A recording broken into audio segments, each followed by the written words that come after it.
श्रोताद्वायुसुप्राणस्य मुखाग्निरजायतो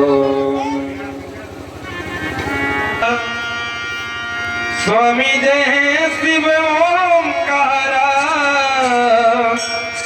ब्रह्मा विष्णु सदा शिव ब्रह्मा विष्णु सदा शिव अर्धांगी धारा ओम जय शिव ओंकारा ओम जय शिव ओंकारा स्वामी जय शिव ओंकारा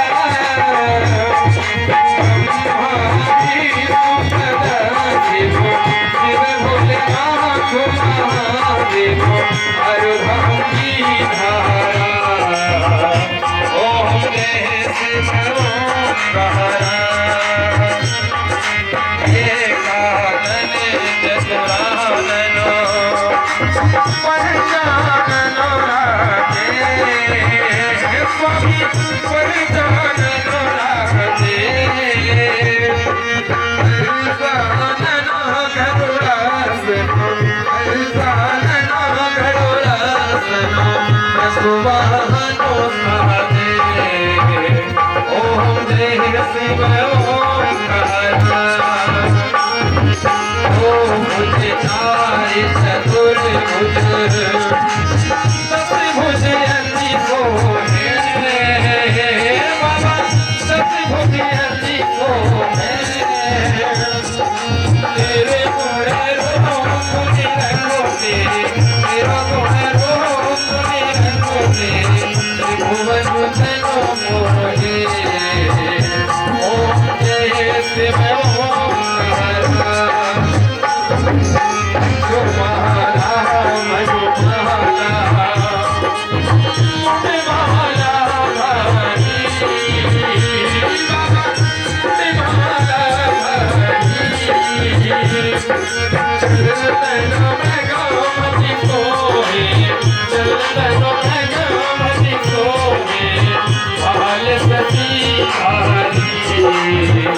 ओम जय शिव ओंकारा काम करो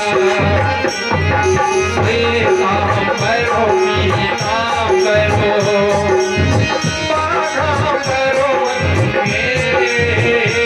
तुम्हें काम करो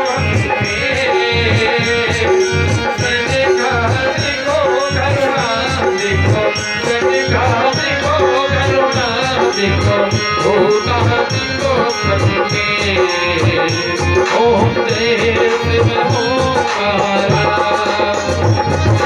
हरे चलो चक्र फूलधारी भोले चक्र फूलधारी जग करता जगो भरिता जग करता जगो भरुता जग सब जगो करता ओम जय शिव ओंकारा ओम जय शिव ओंकारा भोले जय शिव ओंकारा ब्रह्मा विष्णु सदा शिव भोले भोलेनाथ महादेव अर्धांगी धारा ओम जय शिव ओंकारा ब्रह्मा विष्णु सदा शिव जान तो अविवेका स्वामी जान तो अविवेका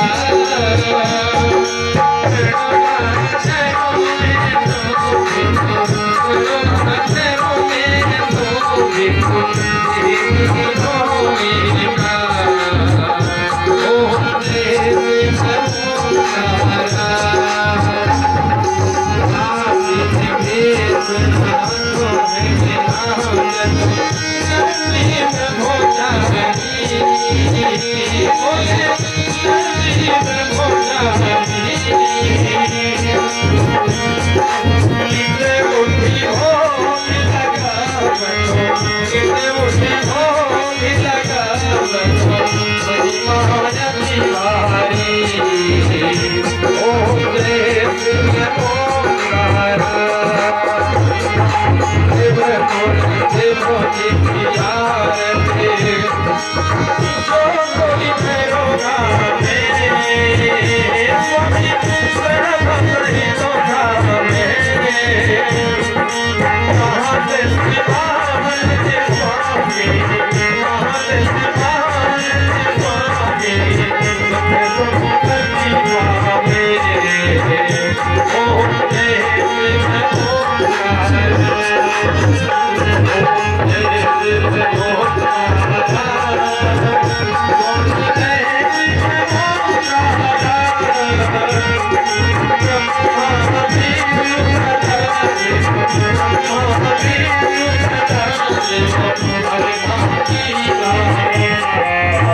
देवादिवंदनम देवादिवंदनम प्रतिआत्मादिवंदनम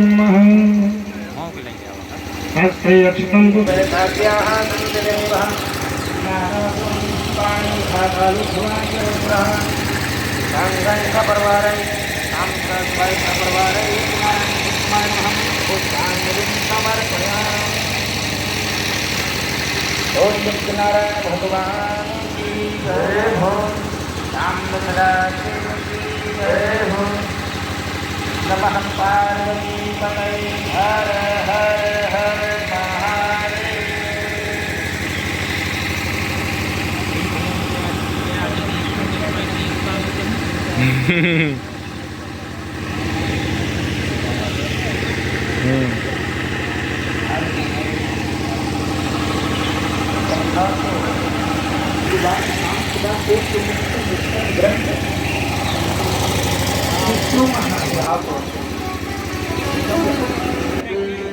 जो भगवान श्याम सदा शिव की गोद में बैठकर के बहुत सारे जीव जंतु बनाए महाराज। चींटी से लेके हाथी तक का भगवान ने निर्माण किया, सबको बनाया। लेकिन भगवान कहते हैं सब में जो मुझे सबसे ज्यादा प्रिय क्या है महाराज। अब तो खिलौने जो हो गए ना, बाजार के खिलौने आने लगे। आजकल के बच्चों के लिए हम ओ भैया अखिलेश भैया, ओ अखिलेश भैया खिलौने लेकर के आ गए। पहले का समय था कि बच्चे घर पर मिट्टी के खिलौने बनाया करते थे। मिट्टी के खिलौने बनाते थे। हमने बनाया है अपने मामा के गांव में, मिश्रा जी है हमारे मामा। मिट्टी का हम ट्रैक्टर बनाया करते थे, उसको फिर चलाया करते थे। लेकिन आज बदलाव इतना हो गया, इतना बदलाव हो गया कि मिट्टी का छोड़ो इलेक्ट्रिक खिलौने से बच्चे खेलने लगे। तो बच्चे मिट्टी के खिलौने बनाते हैं बहुत सारे, लेकिन उन सब में कोई ना कोई एक से बहुत पसंद होता है महाराज। ये हमारा पसंदीदा खिलौना है। ऐसे ही भगवान ने बहुत सारे खिलौने बनाए। चींटी, चूहा, बिल्ली, कुत्ता, हाथी, शेर, उसी में मनुष्य भी आता है महाराज। 84 लाख योनियां हैं, 84 लाख प्रकार के जीव जंतु मनुष्य भगवान ने बनाए। लेकिन भगवान कहते हैं सब में सबसे प्रिय मुझे कौन है?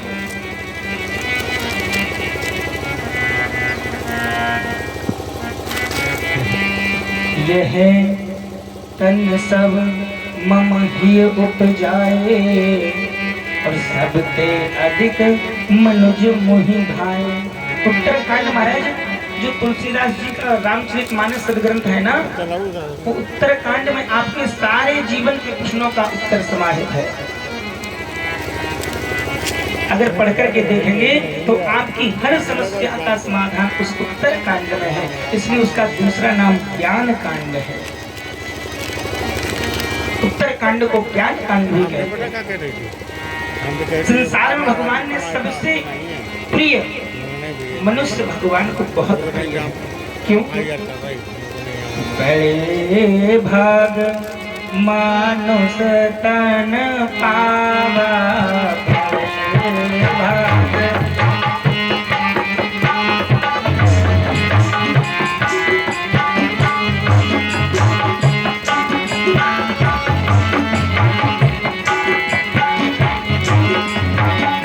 बड़े भाग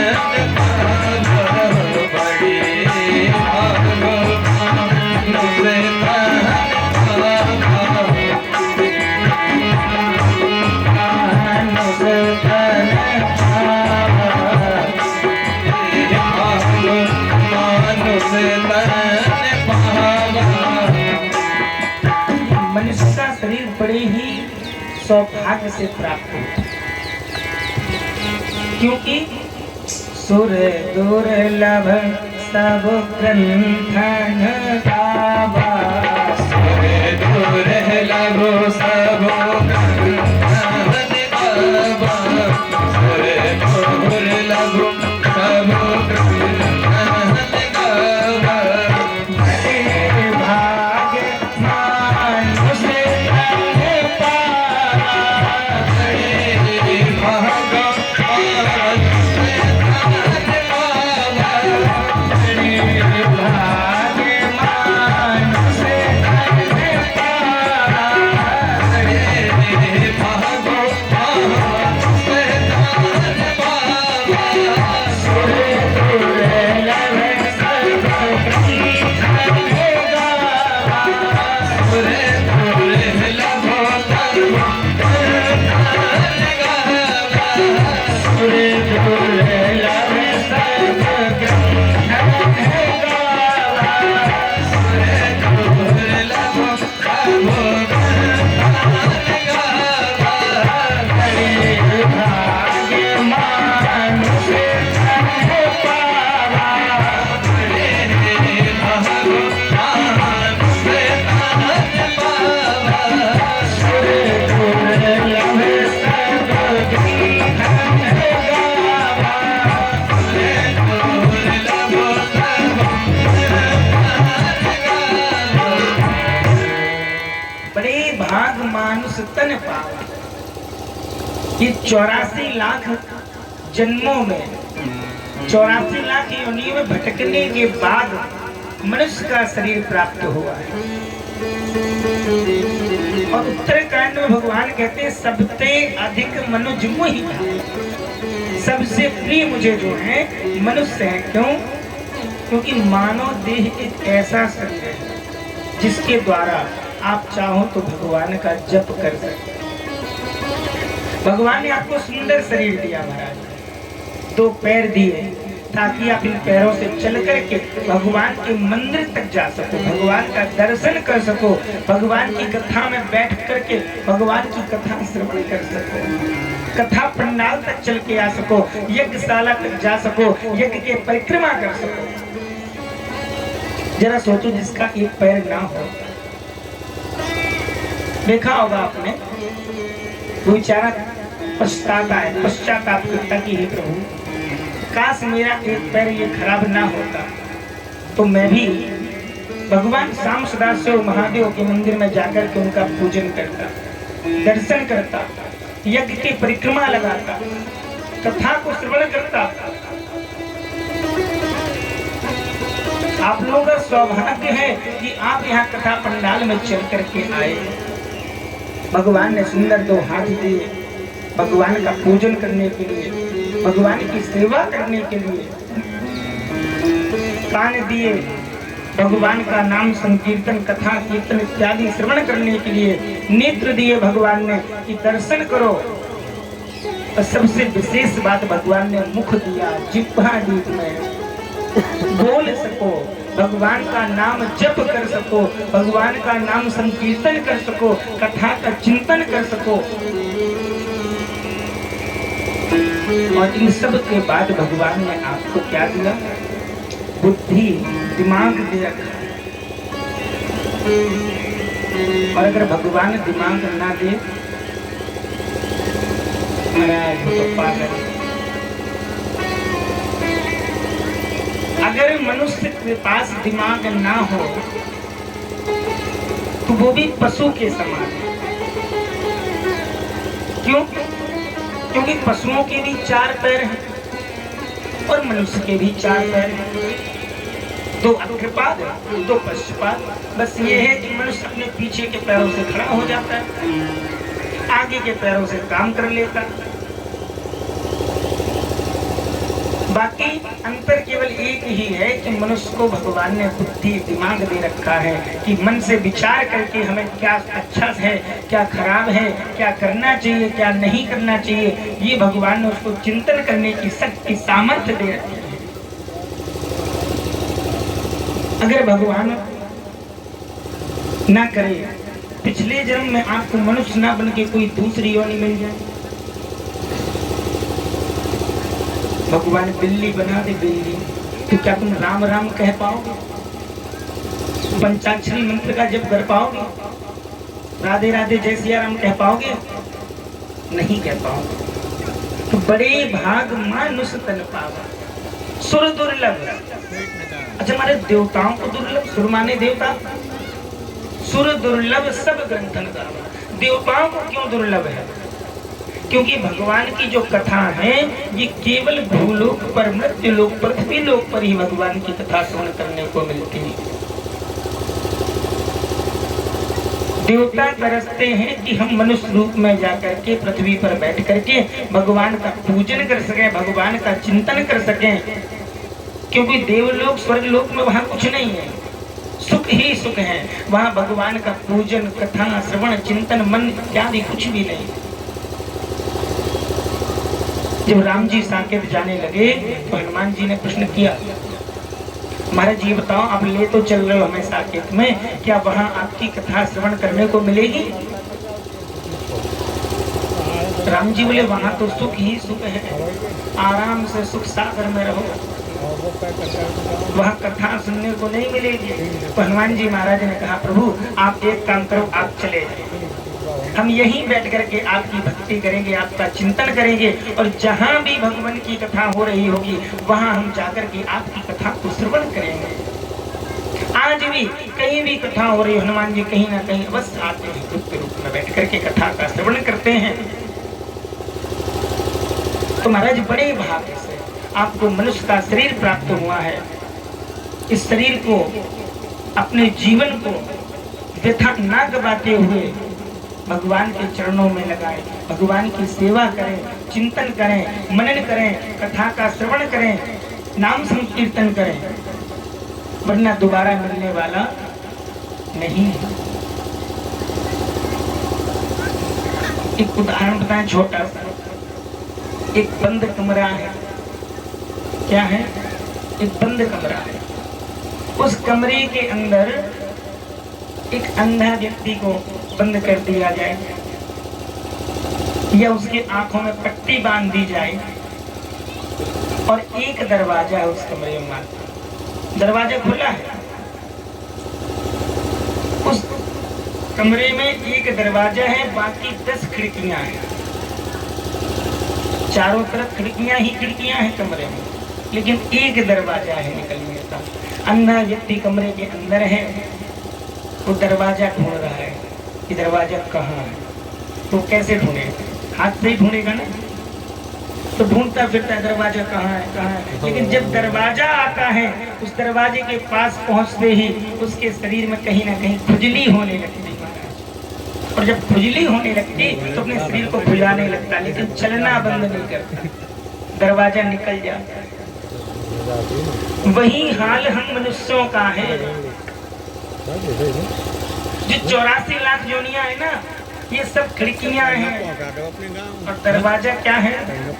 मनुष्य का शरीर। मनुष्य के शरीर को पाकर के भी मगर भगवान का नाम संकीर्तन चिंतन इत्यादि नहीं कर पा रहे, तो बाकी 84 में भटकते रहेंगे।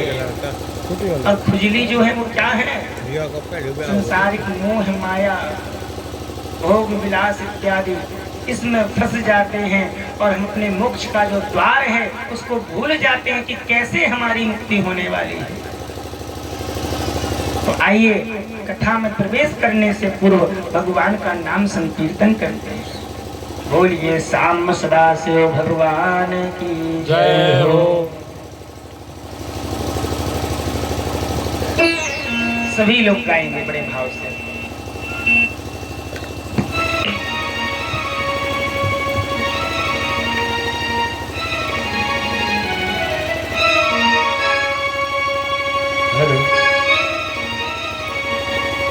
Hello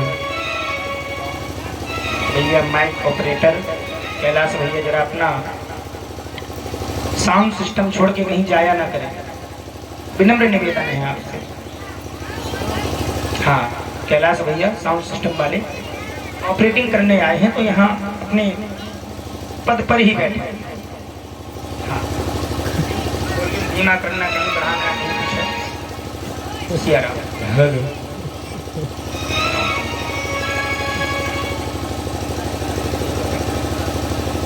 hello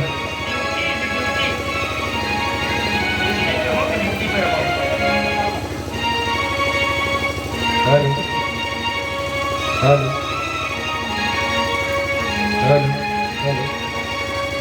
hello hello hello कोई पीवे कोई पीवे कोई कोई कोई पीवे कोई कोई कोई पीवे कोई पीवे कोई पीवे हो हो हो हो हो हो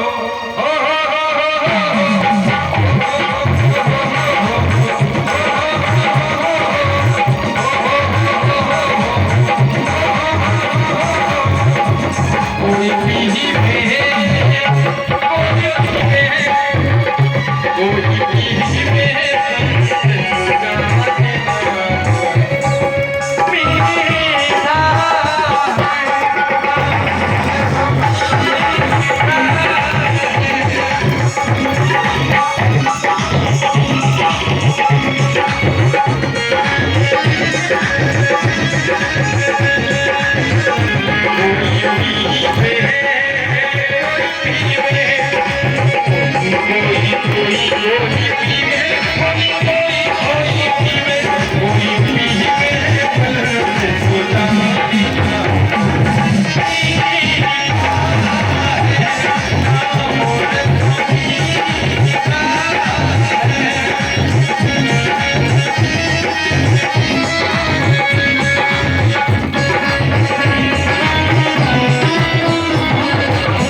हरि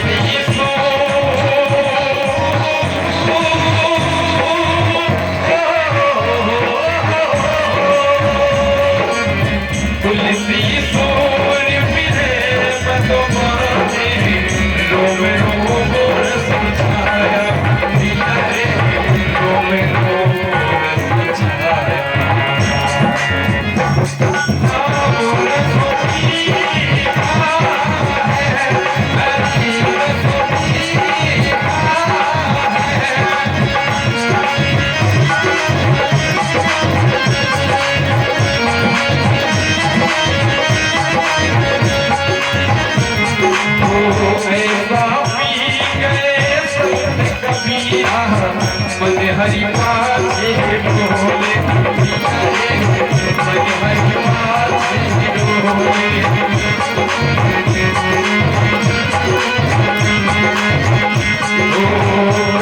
कृष्ण चंद्र सुपासे की बोले भैया रे चंद्र सुपासे की बोले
नाम रस पीना, भगवान का नाम ही इतना पावन कल्याण है कि नाम रूपी रस को पीना कौन पसंद नहीं। बड़े भाग्यवान पावा सुर दुर्लभ आपका बड़ा सौभाग्य। आइए कथा में प्रवेश करते कल महाराज कथा के श्री शिव महापुराण के रुद्र संहिता के द्वितीय खंड सती खंड की कथा का आपने श्रवण किया। माता सती का नक्षत्र प्रजापति के यज्ञ में समापन हो गया। उसके बाद सारे देवताओं ने महादेव को मनाया। महादेव ने आकर के पुनः नक्षत्र प्रजापति के यज्ञ को संपन्न कराया और नक्षत्र प्रजापति को जीवित किया, बकरे का सिल लगाया। इस प्रकार से महादेव अपनी समाधि में चले गए। फिर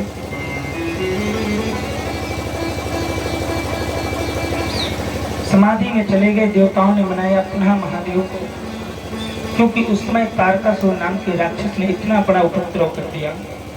सारे देवता गुफाओं में तंद्राओं में जाकर के छिप गए। तारकासुर के भय के कारण महाराज मनाया उनको, भोले बाबा को। यहाँ माता सती ने अंत समय में एक ही वरदान मांगा था।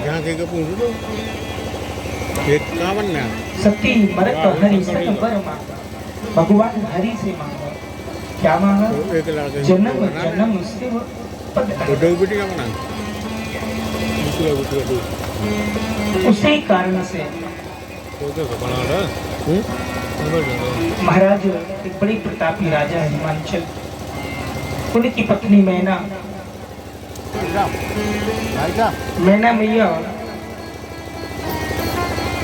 पर्वतराज महाराज हिमांचल जी के यहाँ माता सती का प्राकट्य हुआ और माता सती का नामकरण हुआ, जिसमें माता सती का नाम पार्वती रखा गया।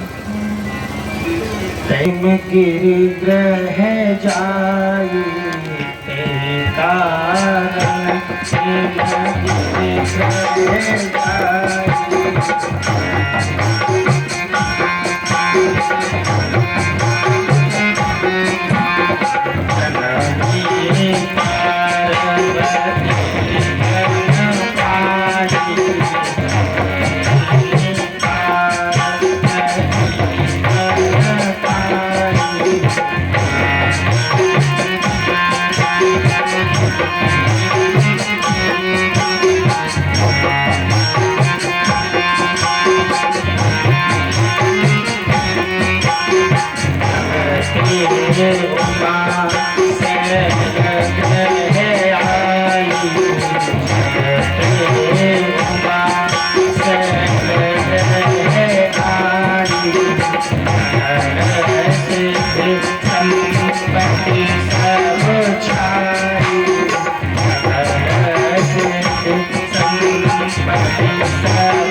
महाराज माता सती का, उमा मैया का राजा हिमांचल जी के यहाँ प्रकट हुआ, जन्म हुआ, प्राकट्य हुआ। और जब से माता पार्वती का जन्म हुआ राजा हिमांचल के यहाँ, जब ते उमा शैल ग्रह जाए, सकल एक दो नहीं सकल सिद्ध सब संपत्ति छाए। महाराज हिमांचल के यहाँ सारा खजाना आ गया, समझो साक्षात जगदम्बा लक्ष्मी का प्राकट्य हो गया। सो है शैल गिरिजाग्रह आए, जिम जय राम भक्त के पाए। राजा हिमांचल जी का ऐसा आनंद बरसने लगा महाराज, जैसा आनंद राम भक्ति पा जाने के बाद बरसता है। उसी समय राजा हिमांचल के यहाँ नारद जी का चक्कर लगा। राजा हिमांचल ने नारद जी को बड़े भाव से अपने यहाँ बुलाया, बिठाया, स्वागत सत्कार किया, उनका पूजन वंदन किया, अर्चन किया। और नारद जी से पूछा, महाराज हमारे यहाँ एक कन्या का जन्म हुआ है, जरा इसका भाग्य देखो। हर कोई सोचता महाराज इसके भाग्य में क्या लिखा है, हर कोई चाहता कि अपने बच्चों के भाग्य में जाने, जानकारी प्राप्त करें कि इनके भाग्य में क्या लिखा है, आगे क्या होगा, ये जीवन में कुछ कर पाएगा या नहीं कर पाएगा, हर कोई यही चाहता। नारद जी ने महाराज हाथ देखना प्रारंभ किया पार्वती मैया का। नारद जी बताते हैं कि आपकी बिटिया जो है ये कोई साधारण बालिका नहीं है, कोई साधारण कन्या नहीं है ये आपकी बिटिया। इसका जो पति होगा महाराज बहुत बड़ा राजा होगा, तीनों लोगों का स्वामी होगा। महाराज हिमांचल ने कहा, नारद जी सही सही देखो, अच्छे से देखो। नारद जी ने पुनः फिर बताया, महाराज तीनों लोगों का स्वामी होगा, सारे सुख होंगे, सारा वैभव होगा, सारी संपत्तियां होंगी। और अंत में नारद जी ने कहा लेकिन, और जहां कोई महाराज लेकिन परंतु किंतु कुछ शब्द लगा दे तो समझो कि कुछ विशेष बात है। और खासकर एक आदत होती माताओं में,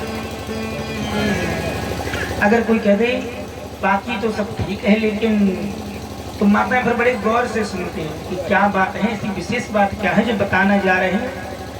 तो मैना मैया ने ध्यान से सुना कि क्या हो रहा है, क्या बता रहे हैं नारद बाबा। नारद जी कहते हैं जिसका पति होगा, जो तुम्हारी कन्या का स्वामी होगा, महाराज योगी होगा, योगी योगी जटिल अकाम मन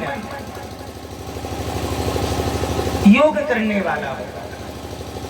जटिल मतलब एक होता है व्यक्ति सुलझा हुआ, एक होता है जटिल। सुलझा हुआ होता वो से किसी से कोई मतलब नहीं होता। एक होता है जटिल जो दुनिया भर को वरदान दिए बैठा होगा। नाम ही उनका भोले बाबा, भोले से भोले, कुछ भी उनसे मांग लो। भोले जटिल होगा, सबका भला करने वाला। अकाम, उसके मन में किसी प्रकार की कोई इच्छा कामना नहीं होगी, कामना रहित होगा। और महाराज आगे बोले नगन अमंगल वेश, उसका जो वेशभूषा होगी महाराज नंगा होगा, वस्त्र धारण ही नहीं करता होगा। महादेव दिगंबर है, बाघंबर धारण करते, वस्त्र को पहनते ही नहीं। अमंगल वेश होगा, अमंगल माने होता है अशुभ। ऐसा वेशभूषा होगा उसका कि वो अमंगल होगा, लेकिन उसको देखने से दूसरों का मंगल हो जाएगा।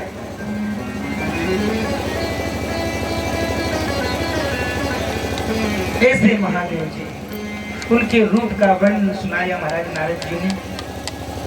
अब तो मैना मैया को चिंता लगी, राजा हिमांचल को भी चिंता सताने लगी, महाराज क्या। तो नारद बाबा से पूछा, बाबा कोई उपाय हो तो कहो।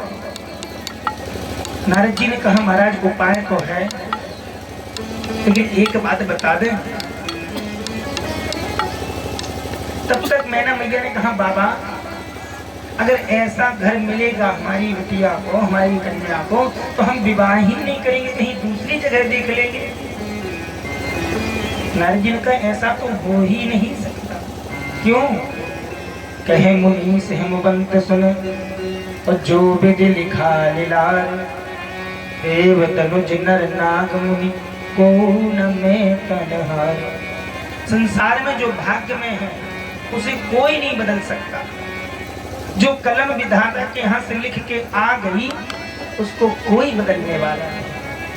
हाँ, थोड़ा बहुत प्रयास करके उसको कम ज्यादा किया जा सकता है।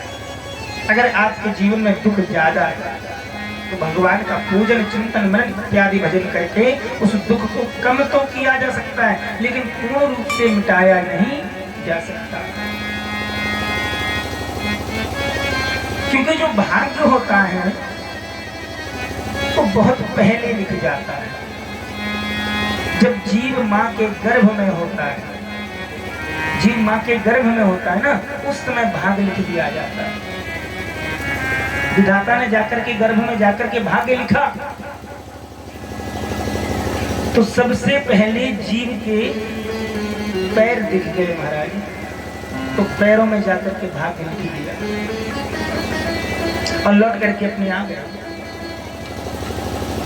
बैठे बैठे सोच रहे थे, मन में विचार आया कि कहीं अगर उस जीव के पैर किसी कारण कट गए तो पढ़ने वाले भाग्य कहां से पढ़ेंगे। विधाता के दिमाग में यह विचार आया, वापस तुरंत गए, हाथों में जाकर के लिख दिया बात। लिखा वही जो पैर में लिखा था, वही सारा हाथ में लिख दिया। फिर वापस आ गए। किसी ने पूछा, कहाँ गए थे? बोले भाग्य लिखा है। बोले हाँ महाराज, लिख तो आए। और पहले कहाँ गए थे? बोले पहले भी भाग्य लिखने गए। बोले अब की बार कुछ अलग बात लिख के आए क्या उसके जीवन में? विधाता का नहीं, ऐसा तो नहीं है, पहले पैर में जाकर के लिखा था। सोचा कहीं किसी कारणवश दुर्घटना में अगर पैर चले गए तो भाग्य कैसे पढ़ा जाएगा, तो जाकर के वह हाथ में लिख के आया। उसने कहा, महाराज ये बताओ, अगर किसी दुर्घटना में उसके हाथ और पैर दोनों चले गए तब फिर उसका भाग्य कैसे पढ़ा जाएगा। विधाता ने कहा ये बात तो बिल्कुल सही है। फिर भागे जाकर के माथे पे उसका भाग्य लिख दिया। तो महाराज कोई कोई आपका भाग्य आपका माथा देख के बताते हैं कि आपके भाग्य में क्या लिखा है। कोई कोई हाथ पढ़ के भाग्य बताते हैं, कोई कोई पैर की रेखाओं को पढ़ के बताते हैं।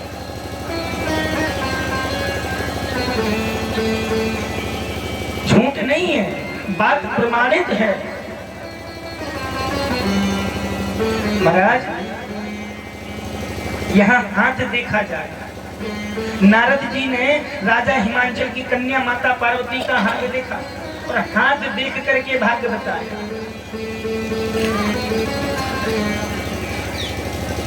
राम कथा में महाराज जब भोले बाबा ज्योतिषी का वेश बना करके अयोध्या नगरी में पहुंचे तो राम जी के चरणों की रेखाओं को देख करके उनका भाग्य बता रहे हैं। गोकुल के नंद भवन में मेरे कन्हैया जी के चरणों की रेखाओं को देख करके भोले बाबा उनका भाग्य बता रहे हैं। और यहाँ श्रीमद् भागवत महापुराण में आत्मदेव पंडित जी का भाग्य भगवान ने माथा देख करके बताया। तुम्हारे माथे की रेखाएं पढ़ के मैं देख रहा हूं तुम्हारे भाग्य में 7 जन्मों तो कोई संतान नहीं। तुम्हारे 3 जगह भाग्य लिखा जाता है। लिखने वाले ने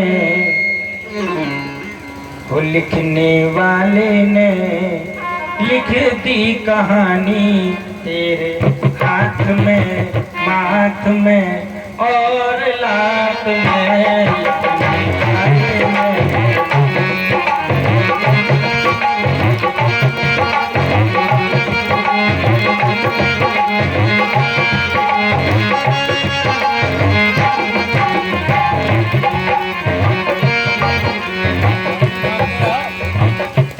लिखने वाले ने लिख दी कहानी तेरे हाथ में बात में और लाश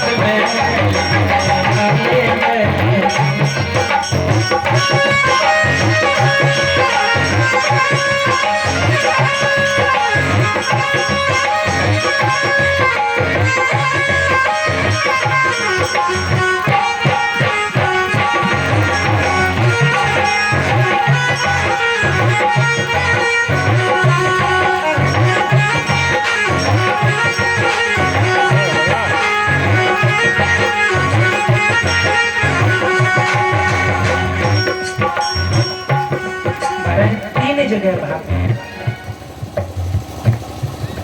कब लिखा? जब गर्भ में खून का लोक था, जब वो बढ़ता चला गया धीरे धीरे महाराज, तो उसमें स्पष्ट नहीं दिखता, केवल रेखाएं दिखती, लाइन की लाइन। अब पढ़ता कौन है?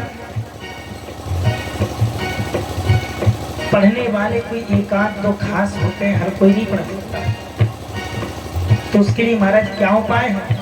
लोग जन्म पत्रिका बनवा लेते हैं और उसमें सारा वृत्तांत जन्म से लेकर उसकी मृत्यु तक का पूरा लिखा जाता है। तो लिखने वाले ने लिख दी कहानी हाथ में और लास्ट में। लिखने वाले ने लिख दी कहानी हाथ में और लास्ट में। लिखने वाले ने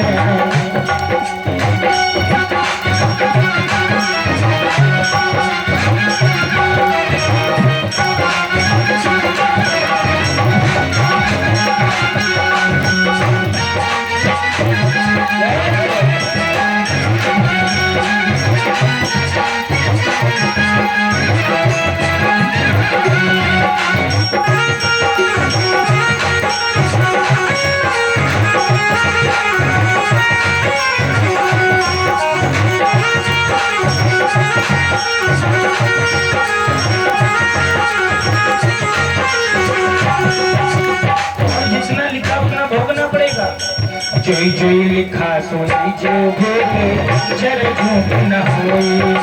जोई जोई लिखा सोई जो भोगे अक्षर झूठ न होई।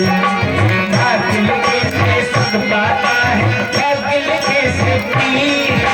भाग लिखे से सुख पाता है, भाग लिखे से पीर। लिखने वाले हैं, लिखने वाले हैं, खेती कहानी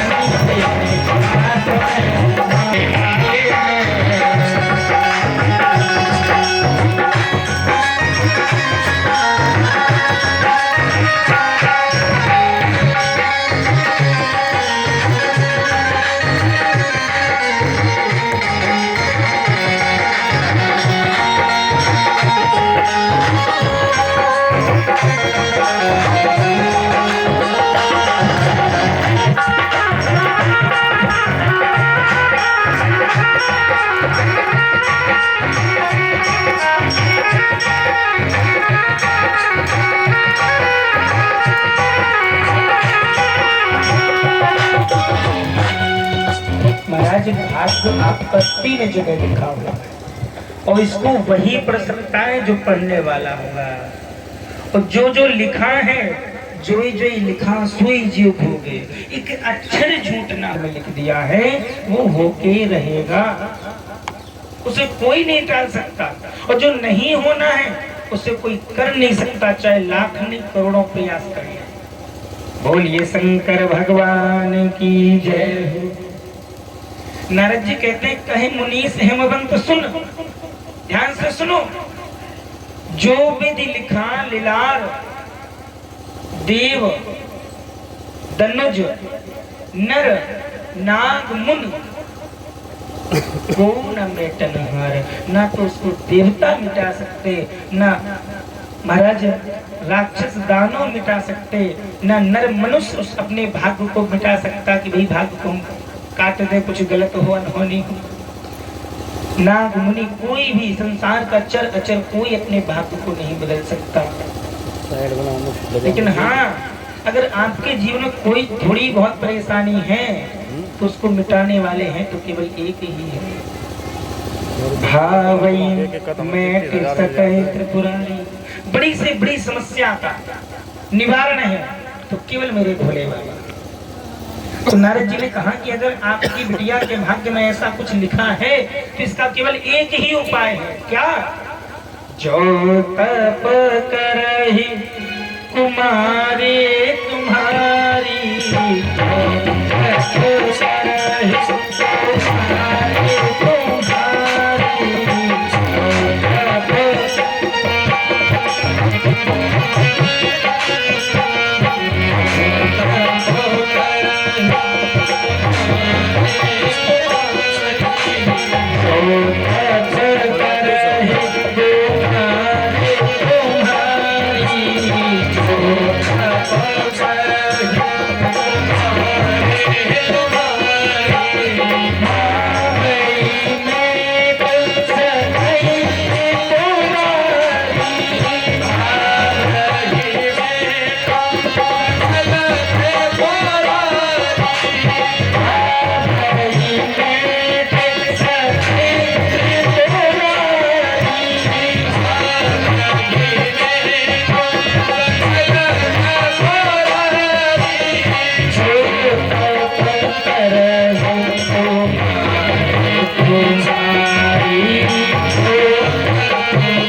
नारद बाबा ने कहा राजा हिमांचल, अगर आपकी कन्या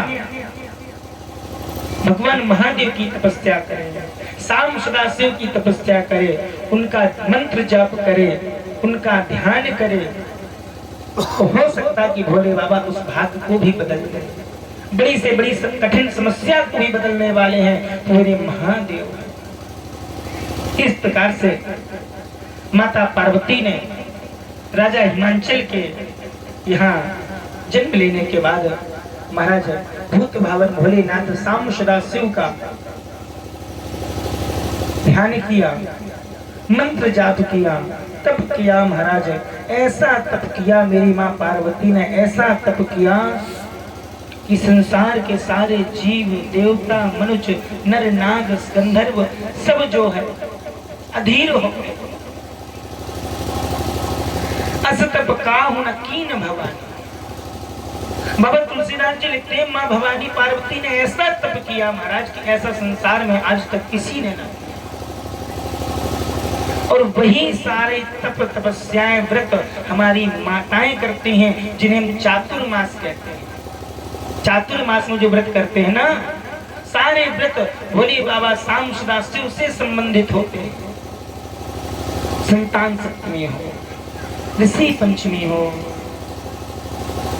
हरिताल का तीज हो, जितने भी व्रत महाराज चातुर्मास में होते हैं सब माता पार्वती ने की। यहाँ तक कि वर्णन आता है कि माँ पार्वती ने भोजन त्याग करके जल त्याग करके वृक्ष के सूखे पत्तों को खा करके व्रत रही, तपस्या की भगवान भोले बाबा शाम सदाशिव महादेव की। और ऐसे नहीं, सिर के बल खड़े होके महाराज अस तप काहु न कीन भव।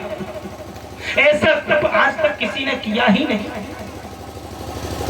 भय अनेक धीर मुनि ज्ञानी, सब घबरा गए महाराज। भगवान शाम सदाशिव के पास पहुंचे, महादेव के पास पहुंचे। कैलाश पर सारे देवता प्रार्थना करने लगे, हे भोले बाबा समाधि खोलो। लेकिन भोले बाबा समाधि नहीं खोलते। सारे देवता हाथ जोड़े महाराज सामने खड़े। भोले बाबा की समाधि पता है कैसी लगती है? हजारों हजारों वर्ष बीत जाते महादेव की समाधि लग जाए तो। 1-2 हजार बीते संवत सहज 87 तजी समाधि संभव लगती तो सीधी 87,000 वर्षों बाद महादेव की समाधि खुलती। लेकिन भगवान शाम सदाशिव की समाधि कैसे खुले? वो तो उनके जो परम प्रिय राम जी हैं। राम जी महाराज ने अपनी छवि को, जिस छवि को धारण करके शाम सदाशिव भोले बाबा ध्यान मग्न थे, उस छवि को उनके चित्त से चुरा करके अलग कर दिया।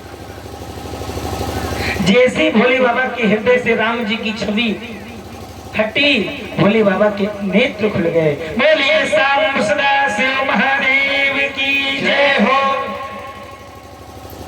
शाम सदाशिव से प्रार्थना की, प्रभु क्या महाराज? बोले एक काम करना है। क्या? बोले आप जो है जाकर के हिमाचल के यहाँ जो जगदम्बा माँ पार्वती हैं उनसे विवाह करो, उनसे पानी ग्रहण करो, उनको स्वीकारो। जाई विवाह शैल जई यही कोई मांगे देव। सबने वरदान मांगा महाराज भोले बाबा से। पहले तो भोले बाबा ने महाराज मना कर दिया। क्यों? जोगी जटिल अकाम मन में कोई कामना ही नहीं, क्यों विवाह करें? भोले बाबा कहते हैं मैं गृहस्थ जीवन में था, सती के जाने के बाद मैं गृहस्थ जीवन से फिर विरक्त जीवन में आ गया और मुझे अब गृहस्थ जीवन में वापस लौट के नहीं जाना है। मुझे पुनः जाकर के गृहस्थ में नहीं जाना है। अब तो मैं चाहता हूँ मैं भगवान अपने आराध्य श्री राम जी का चिंतन करूं, भजन करूं, ध्यान में ही रहूं। लेकिन महाराज सभी ने भोले बाबा को मनाया, प्रभु मान जाओ, क्योंकि तारकासुर उपद्रव कर रहा था, सारे देवताओं को परेशान कर रहा था, सता रहा था। और जब तक भोले बाबा का विवाह नहीं होगा महाराज, तब तक कार्तिकेय महाराज का प्राकट्य नहीं होगा। और जब तक कार्तिकेय महाराज का प्राकट्य नहीं होगा तब तक तारकासुर का वध होने वाला नहीं। इस प्रकार से जब भोले बाबा नहीं माने, कामदेव को भेजा गया। कामदेव गए और भोले बाबा की समाधि को डिगाने लगे, मन को विचलित करने लगे। लेकिन महादेव तो महादेव ने जैसे कामदेव ने अपने बाणों का प्रहार किया, भोले बाबा की समाधि को डिगाने के लिए भोले बाबा ने अपना तीसरा नेत्र खोल दिया महाराज। उस नेत्र के खुलते ही कामदेव जल करके भस्म हो गया। तब शिव तीसर नयन उघारा, तब शिव तीसर नयन उघारा, चितवत काम गयो तन छाड़ा, चितवत काम गयो तन छाड़ा।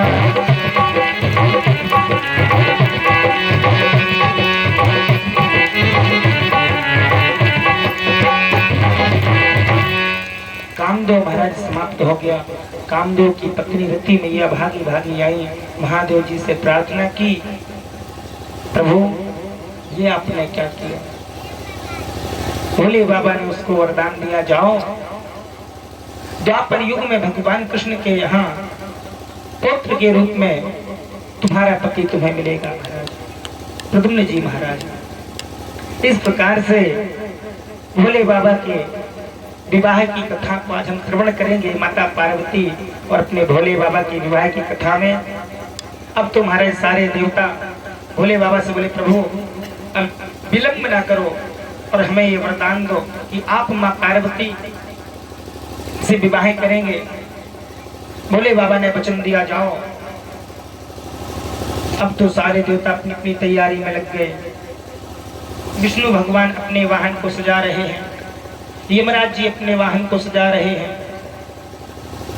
सब अपने अपने तैयारी में लगे हैं। लेकिन भोले बाबा को कोई पूछने नहीं जा रहा कि महाराज आपके यहाँ क्या व्यवस्था है। क्यों? क्यों तो भोले हैं। सारे देवता पूरी तैयारी में महाराज, नए नए वस्त्र, परफ्यूम, सेंट इत्यादि लगा करके चल दिए, आगे आगे चल दिए। किसी ने पूछा, महाराज भोले बाबा को ले लो साथ में। तो विष्णु भगवान ने कहा, एक काम करो, तुम्हें अगर भोले बाबा के साथ रहना तो तुम ही पीछे छूट जाओ। क्यों? कहीं ऐसा ना हो कि जोगी जटिल अकाम मन नगन अमंगल वेश, ऐसे रूप को देख करके बरातियों का स्वागत ना हो और वापस भागना पड़े।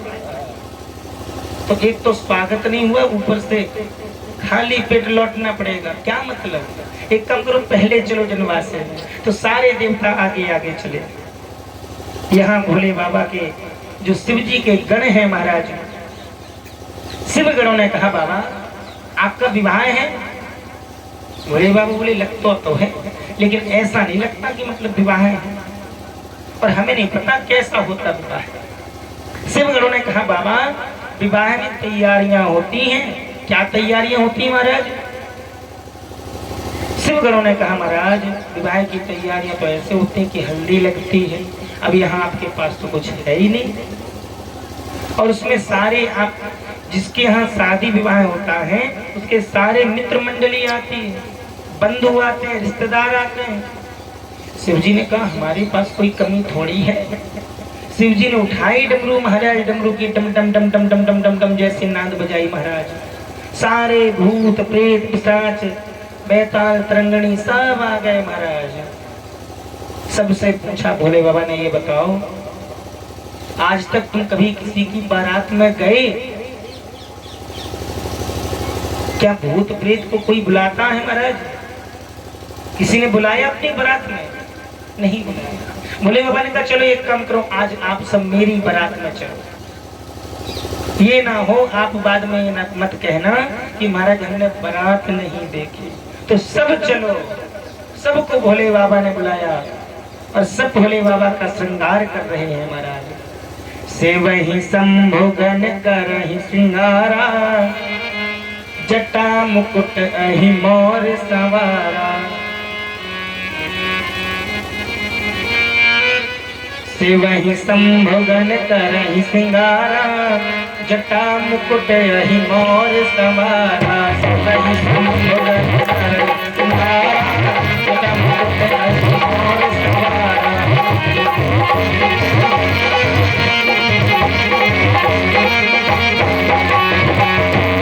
कंगन पहने प्याला, कलभूत पहने हर छाला। कंगन पहने प्याला,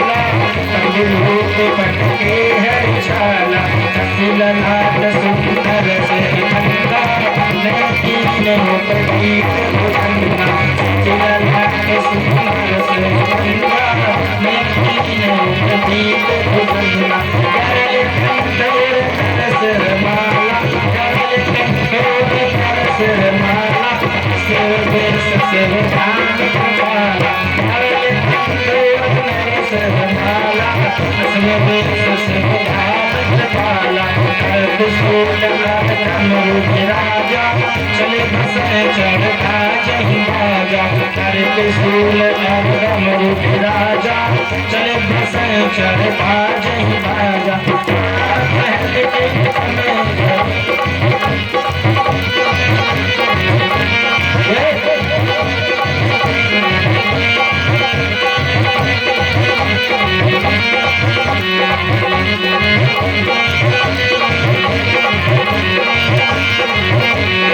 वही संबोधन कर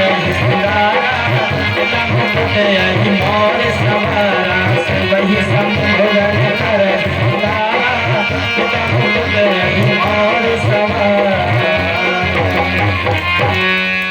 बोलिए सांब सदा शिव की जय हो। महाराज भोले बाबा का श्रृंगार होने लगा और ऐसा वैसा श्रृंगार नहीं जैसे दूल्हे का। दूल्हे का तो महाराज श्रृंगार ही होता है, लेकिन मेरे महादेव जी का श्रृंगार ना होकर के श्रृंगारा हो रहा है। उस श्रृंगारा में शिव जी के सभी गणों ने आकर के भगवान की सबसे पहले महाराज भस्म का लेप लगाया। भस्म लेप क्यों लगाया, जरा विचार करो। भोले बाबा से कहा महाराज सबसे पहले हल्दी का लेपन होता है, हल्दी चढ़ती है विवाह में, हल्दी लगाई जाती है सबसे पहले। तो भोले बाबा ने कहा यहाँ हल्दी तो है नहीं, एक काम करो। क्या? बोले आप मरघट में शमशान में चले जाओ और वहां से जो ताजी भस्म मुर्दे की भस्म वो लेकर के आओ। क्यों लगाया? मरघट को क्या कहते हैं महाराज? शमशान। क्या कहते हैं? शमशान। सम माने समान और शान माने इज्जत। इज्जत ही तो कहते हैं भाई समाज में फलाने व्यक्ति की बहुत शान है? तो शमशान, जहां सबकी शान समान हो जाए उसका नाम है शमशान। उसी शमशान में महाराज राजा की अंत्येष्टि संस्कार होगी। उसी शमशान में एक भिखारी होगा, मरने पर उसका भी अंत्येष्टि संस्कार उसी शमशान में होगा, अलग नहीं जाएगा। वही गति होगी, वही 2 गज कफन का टुकड़ा होगा। ऐसा नहीं कि जो अर्थी पे जाता है तो राजा सोने की अर्थी पे जाता है। राजा हो चाहे भिखारी, सब बराबर। इसलिए उस जगह का नाम है शमशान, जहां सबकी शान बराबर हो जाए वो शमशान। दूसरा भोले बाबा ने कहा सुनो, शमशान में जब अंत्येष्टि संस्कार के लिए चिता को लेकर के जाया जाता है महाराज, तो आगे आगे जो है अर्थी चलती है, उसके पीछे पीछे उसके परिवार वाले, इष्ट मित्र बंधु इत्यादि सारे चलते हैं। अब बोलते क्या है महाराज? राम नाम सत्य है, सत्य बोलो मुक्ति है। अरे महाराज ये बताओ, ये राम नाम सत्य है, सत्य बोलो मुक्ति है। भोले बाबा ने जैसे ही सुना, ये तो बड़े अच्छे लोग हैं महाराज, कि मतलब उनके परिवार का इष्ट मित्र बंधु इत्यादि मृत अवस्था में है, वो मर चुका है, और उस समय भी ये दुख ना करते हुए भगवान का नाम संकीर्तन कर रहे, मेरे प्रभु का नाम ले रहे, ये तो बड़ी अच्छी बात है। थोड़ी देर बाद भोले बाबा ने देखा कि जब उस मानव देह की, मृत शरीर की अंत्येष्टि क्रिया हुई तो कुछ देर लोग बैठे रहते जब तक अच्छे से जल ना जाए महाराज। तो बैठ करके आपस में एक तरफ बातें कर रहे थे, बातें कर रहे थे। एक विचार कर रहा था, अपने बगल वाले से बोलता भैया आज ही इसको जाना था, कल मर जाता। आज हमारा पता फलाना काम छूट गया, आज हमारी मीटिंग थी, आज हमें तहसील जाना था, आज मैं फलाने ऑफिस जाना था, आज ही इसको मरना था। भोले बाबा ने कहा ये तो बड़े दुष्ट लोग हैं, ये तो केवल दिखाने के लिए बोल रहे थे राम नाम सत्य है। अरे सत्य तो वह मृत व्यक्ति है जो तुम्हें तुम्हारी मंजिल दिखाने आया कि राम नाम सत्य है, सत्य बोलो मुक्ति, वरना जहां तुम हमें लेके जा रहे हो वहीं तुम्हें आना है। वो मृत व्यक्ति तुमसे अच्छा है जो तुम्हें तुम्हारी मंजिल दिखाने आया है कि यही जहां तुम मुझे जलाने आए हो यही कल के दिन तुम ही आओगे। इसलिए राम का नाम ले लो, भगवान का नाम ले लो, वरना अंत समय में तुम्हारा भी यही हाल होगा। और विशेष बात, व्यक्ति जब जन्म लेता है, जीव जब जन्म लेता है तो उसके घर परिवार इष्ट मित्र सगे संबंधी तब नहीं कहते कि राम नाम सत्य है। तब क्या कहेंगे, बेटा ये तुम्हारे पापा है, ये तुम्हारी मम्मी है, ये सिखाए। बड़ा हो जाएगा भैया ये अपना घर है, ये अपनी गाड़ी है। अरे उसको सत्य उस समय क्यों नहीं बताते जब उसको आवश्यकता है। जब वो मर गया, जीव समाप्त हो गया, धरा को छोड़ करके जीव चला गया, तब उस मृत शरीर को बताते हो कि राम नाम सत्य है, सत्य बोलो मुक्ति है। कौन बोलेगा? बोलने वाला तो चला ही गया। इसलिए अगर बताना है तो अपने छोटे छोटे बच्चों को संस्कार दो, बेटा भगवान का नाम लो, वही सत्य है। संसार में रहो, घर में रहो, परिवार में रहो, अपने काम नहीं करते रहो और अपना मन जो है, चित्त जो है भगवान को समर्पित किए रहो, भगवत भक्ति करते रहो, भगवत चिंतन करते रहो। महाराज भगवान का नाम इतना पावन, इतना पवित्र है।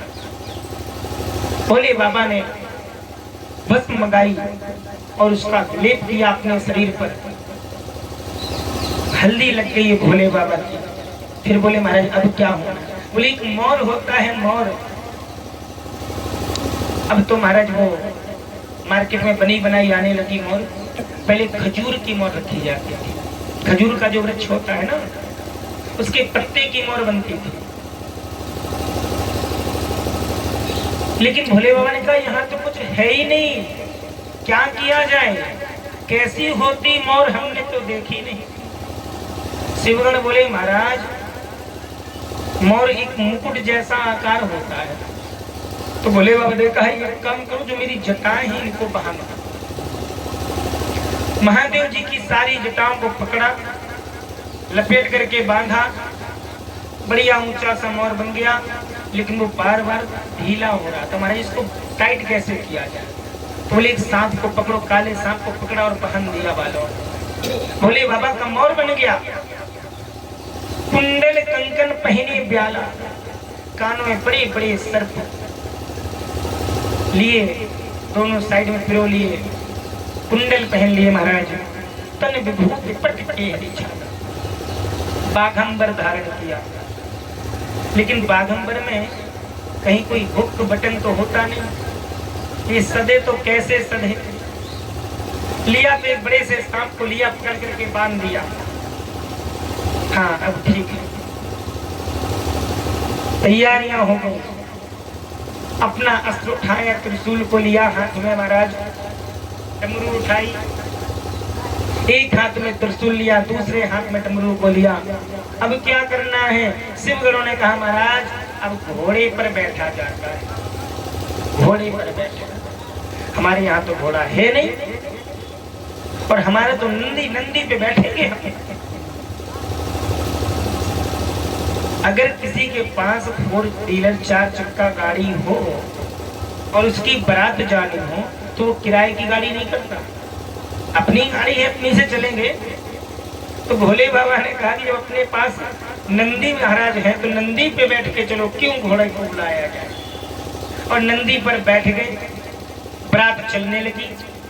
अब क्या होना है महाराज? बारात में और क्या होता? बोले महाराज रास्ते में डांस होता, नृत्य होता है। तो भोले बाबा ने कहा करो। कौन करता है? बोले बाराती जो साथ में होते हैं। बारातियों ने कहा, शिवगणों ने कहा प्रभु हम नृत्य तो करें लेकिन हमें देखने वाला तो कोई हो।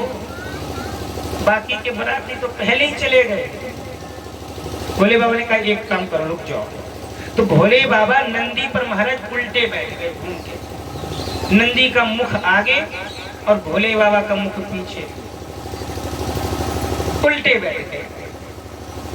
असिर वेश चले बसे चढ़ बाजे ही बाजा, बाजे बाजने लगे। सियाराम बोलिए शाम सदा शिव भगवान की जय। जय हो।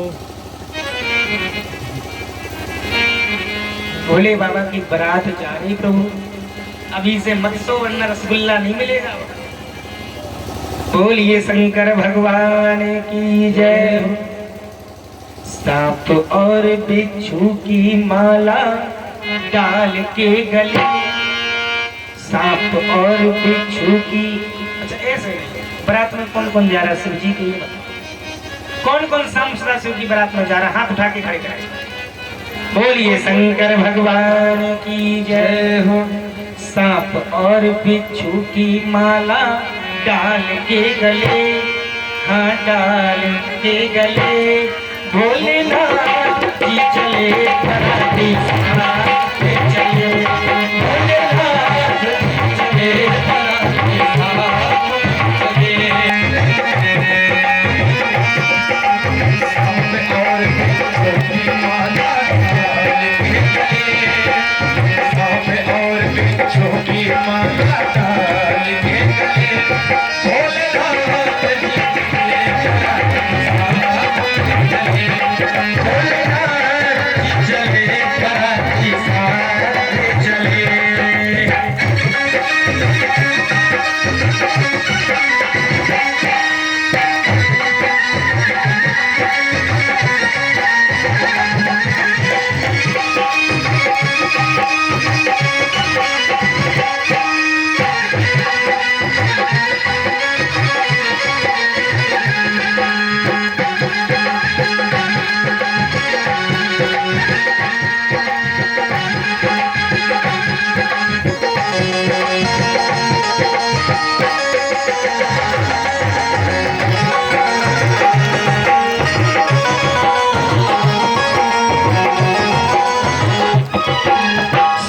और बिच्छू की माला डाल के गले, हाँ डाल के गले।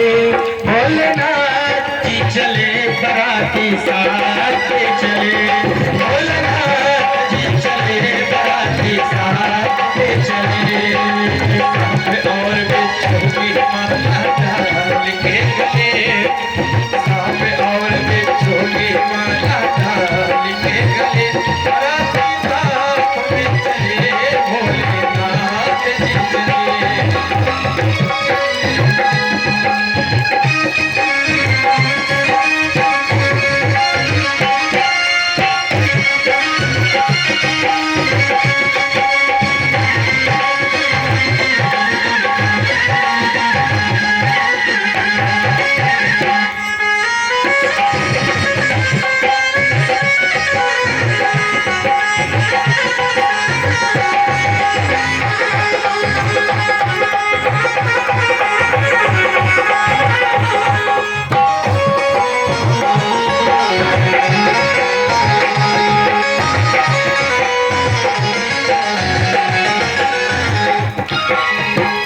चले जा रहे महाराज, चल रहे रास्ते तो नृत्य कर रहे सारे भगवान के शिव के गण। काले काले कंठ, काले काले सर्पों वाले कुंडल पहरे काले, काले काले सर्पों वाले कुंडल पहरे काले।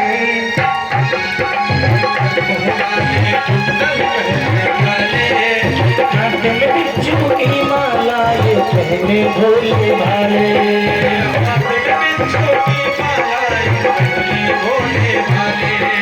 हर हर बम बम हर हर बम बम बम बम हर हर। कैसे बोल रहे हैं? हर हर बम बम बम बम हर हर बोल के चले, हाँ बोल के चले। भोलेनाथ ही चले राती साथ चले, भोलेनाथ ही चले राती साथ चले।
के साथ चले,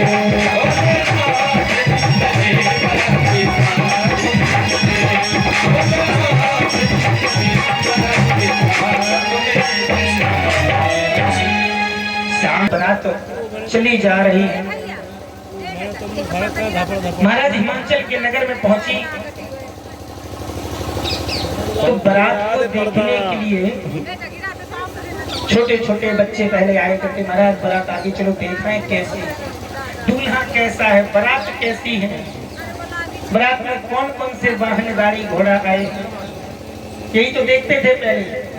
महाराज फलाने के यहाँ बारात आई, उसके 4 हाथी आए, 4 25 घोड़े आए, लेकिन अब हाथी घोड़े कोई नहीं देखता। अब क्या देखते महाराज? बैंड बाजा। बैंड बाजा बहुत बढ़िया था। थार आई थी बारात, थार सीतारा। तो पहले हाथी घोड़ा रथ इत्यादि से बारातें जाया करती। बारात को देखा महाराज, बारात में विचित्र विचित्र प्रकार के लोग, देवताओं की समाज अलग है महाराज।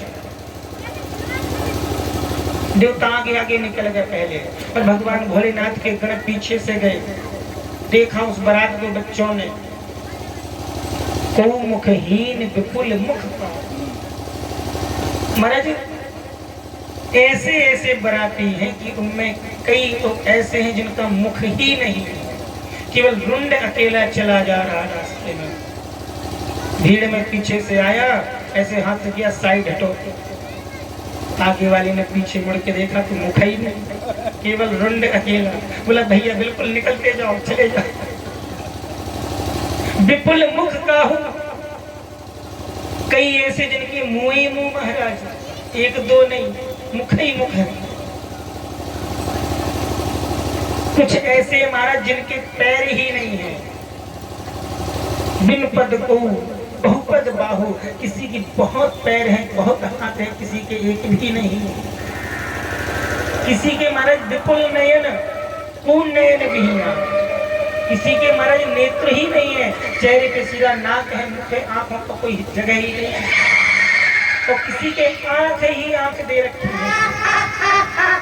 ऐसे भगवान के शिव के गण रिष्ट पुष्ट को अति तन खीना। कोई महाराज बिल्कुल दूबरे सूखी लकड़ी की तरह चले जा रहे हैं, लंबे लंबे ऊंचे पूरे, जैसे ताड़ का वृक्ष होता है। कुछ ऐसे हैं जिनका केवल मुख अकेला है, रुंड ही नहीं है, उनका मुख इतना ढुलकते चला जा रहा रास्ते में। जय हो महादेव। ऐसी बारात बच्चों ने देखी, बच्चे भागे और भाग करके अपने घर के अंदर छुप गए। घर परिवार वालों ने पूछा बेटा क्या हुआ, कहां से आ रहे हो? बारात देखी जो राजा हिमाचल की कहानी थी, कैसी बारात है? बच्चे बोले मैया दरवाजा मत खोलो, बारात का नाम मत लो। क्यों? तन खीन को अतिन पावन को अपावन गति धरे, भूषण कराल कपाल कर सब सत्य सोनित तन भरे। महाराज वो शरीर से ऐसा दुबला पतला है, कोई मोटा ताजा हष्ट पुष्ट पुलिष्ट है, कोई तो देखने में अच्छा लग रहा है, देवताओं की समाज को देखा तो अच्छा लगा, लेकिन कोई अपावन, किसी को देख करके तो ऐसा लगता है कि इसकी शक्ल सपने में भी ना दिखे। भूषण कराल कपाल कर सब, सबके जो मुख और रुंड है ना, सब बहुत डरावने भयभीत है।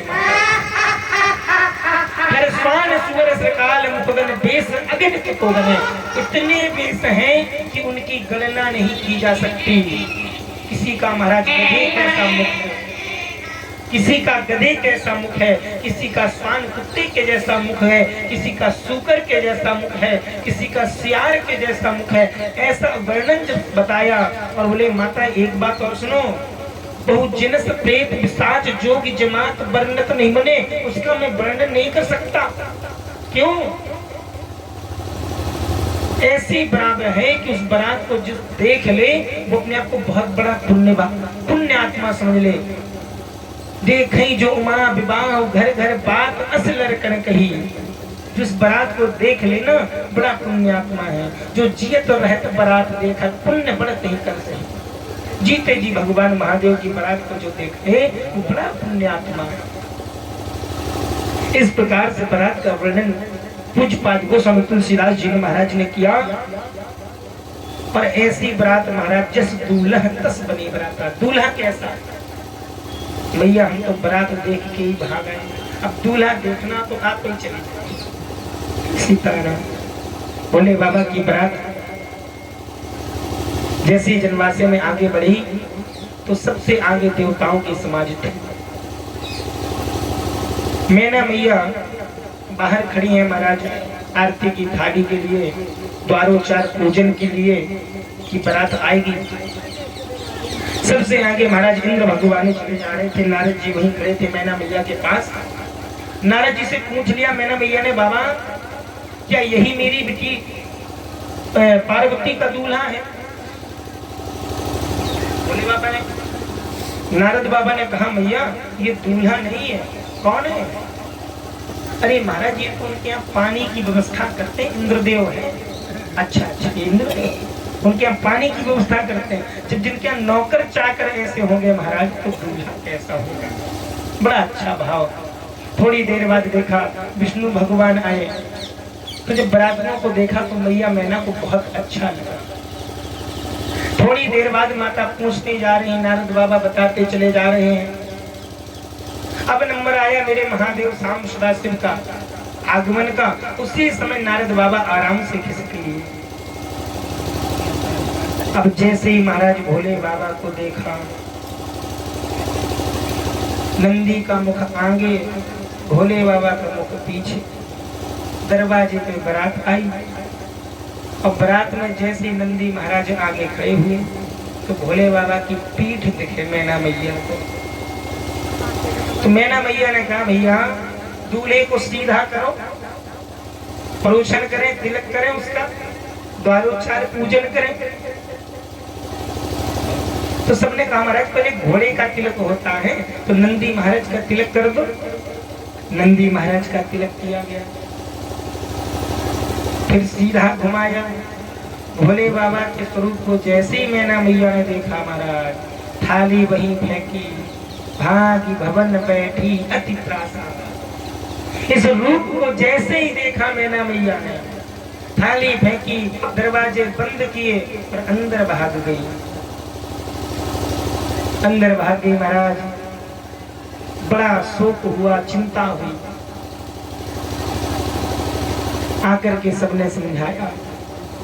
मैना मैया बोली मैं अपने जीते जी अपनी पुत्री पार्वती का विवाह इस नंगे के साथ कभी नहीं करूंगा। क्यों?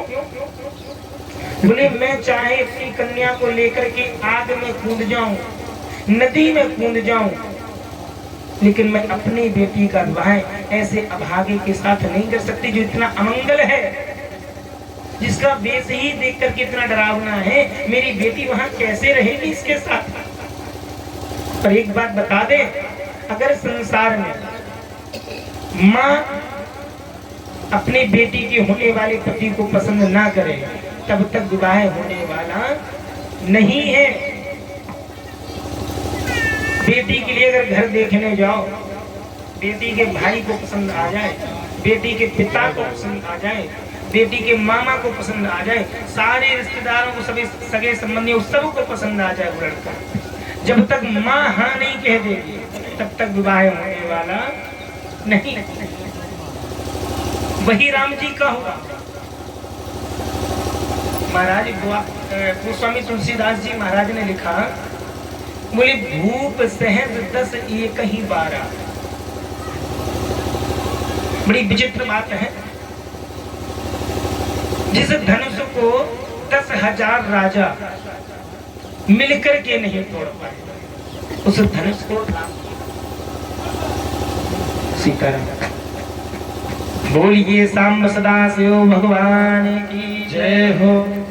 जिस धनुष को 10,000 राजाओं ने मिलकर के नहीं तोड़ पाया महाराज, उस धनुष को मेरे राम जी ने तोड़ दिया। और कैसे? गुरु जी ने आदेश दिया, बोले उठऊं राम भंजूं भव चाप और मेटूं तात जनक प्रताप। जाकर के इस धनुष का खंडन करो, भंजन करो। ये बताओ, गुरुजी ने एक बार भी विचार नहीं किया। गुरुजी ने सीताराम पावर का मतलब, ये लीड इसको निकाल के दोबारा फिर लगा दो। पावर का मतलब इनकी लीड निकाल दो। सीताराम। बोलिए शाम सदा शिव भगवान की जय हो। हमें पता है थोड़ा समस्या है उस साइड में, और भी कथाओं मैंने देखा है। 5 बजे थोड़ी फोन कर। तो इस प्रकार से भूप सहस दस एक कहीं 12 लगे उठावन टरही न टारा। अरे उठाना तो छोड़ो, वो हिला तक नहीं। उस धनुष के लिए गुरुजी ने आज्ञा दी और राम जी चल दिए। तो कहते हैं अगर गुरु माता पिता कोई भी बात बोल दे तो उसमें विचार नहीं करना है, तर्क वितर्क नहीं करना है। मात पिता गुरु की मृदु बानी, बिना ही विचार करिए शुभ जाने। उसमें विचार नहीं करना है, क्योंकि माता पिता गुरु ये 3 ऐसे हैं, ये कभी आपका अहित नहीं सोचते, आपका बुरा नहीं सोचेंगे। किसी भी काम को कह दें, आंख बंद करके तुरंत काम कर डालो, सोचो मत उसको। वही हाल महाराज राम जी से कहा, राम जी ने बिल्कुल भी नहीं सोचा। 10,000 राजा मिलके नहीं तोड़ पाए उस धनुष को, हम कैसे तोड़ पाएंगे, ऐसा बिल्कुल नहीं सोचा। क्यों? क्योंकि जिस धनुष को तोड़ने के लिए उसे धनुष टूट जाएगा। बोले गुरुदेव जाने, गुरु जी की आज्ञा, तुम तो तोड़ने चलती। बोले तुमसे टूट जाएगा। बोले टूट जाएगा तो ठीक है। बोले नहीं टूटेगा तो? बोले तब भी ठीक है। अरे बोले धनुष टूट जाएगा तुम्हें प्रसन्नता आएगा, तो प्रसन्नता महाराज जनक जी को होगी ना, क्योंकि कन्या का स्वयंवर हो जाएगा। बोले धनुष नहीं टूटा तब? बोले अगर धनुष नहीं टूटा महाराज, धनुष नहीं टूटा तो कष्ट जो होगा महाराज गुरु जी को होगा, क्योंकि गुरु की आज्ञा। बिना ही विचार करिए शुभ जाने, बिना विचार किए बिना सोचे समझे शुभ मान करके कर देना चाहिए।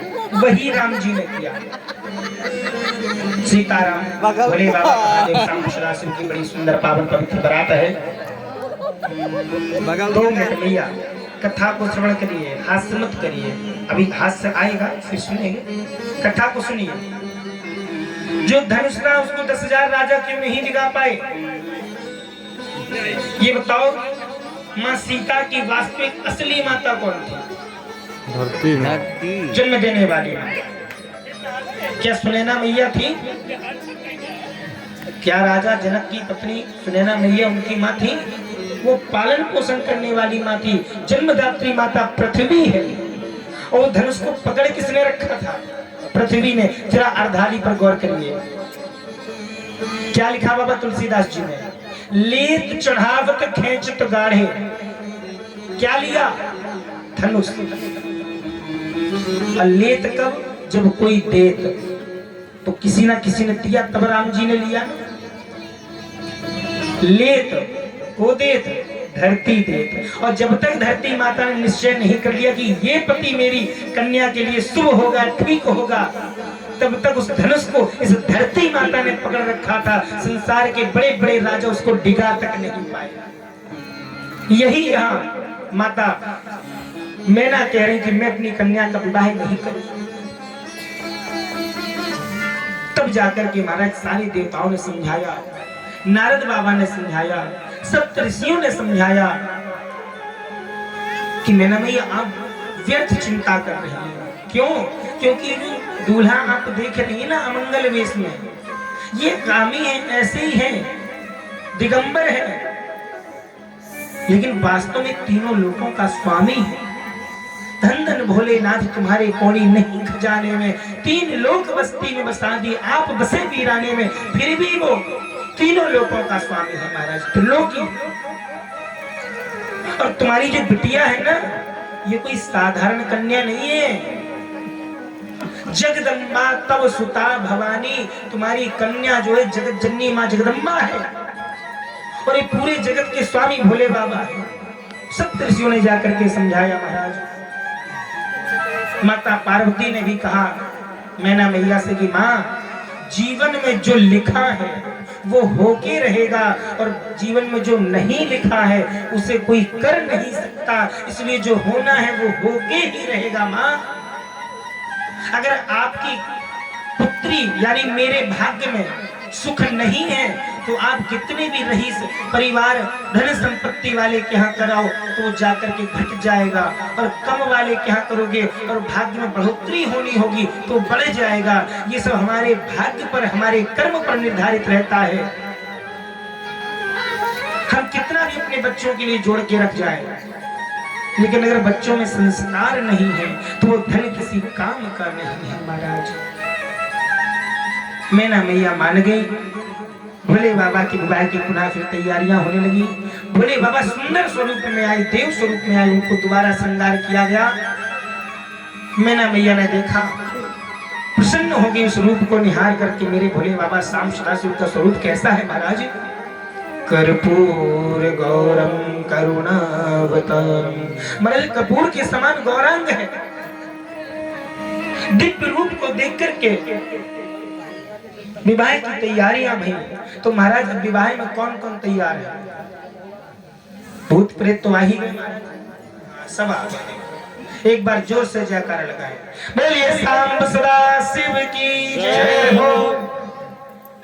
सारे बरातियों ने महाराज जनवासी में पहुंचे, स्वागत हुआ, पानी ग्रहण संस्कार हुआ।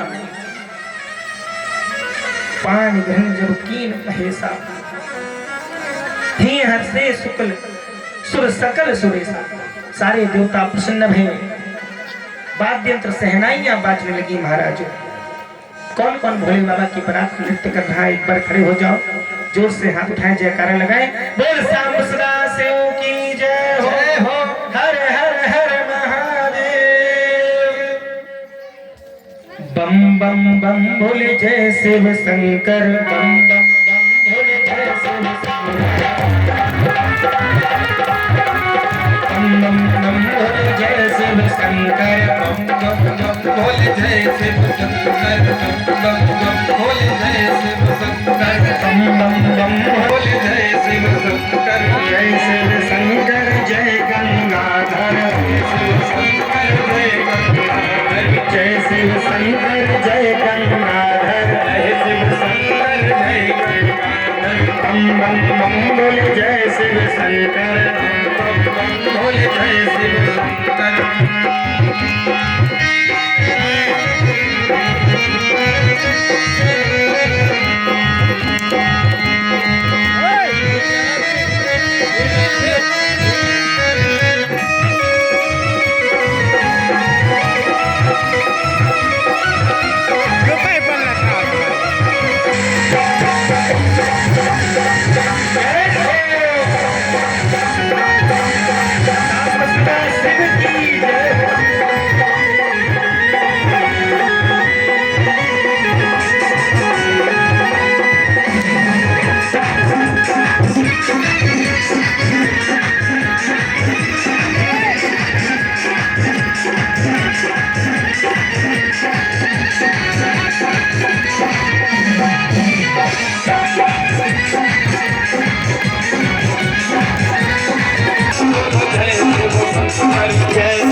जय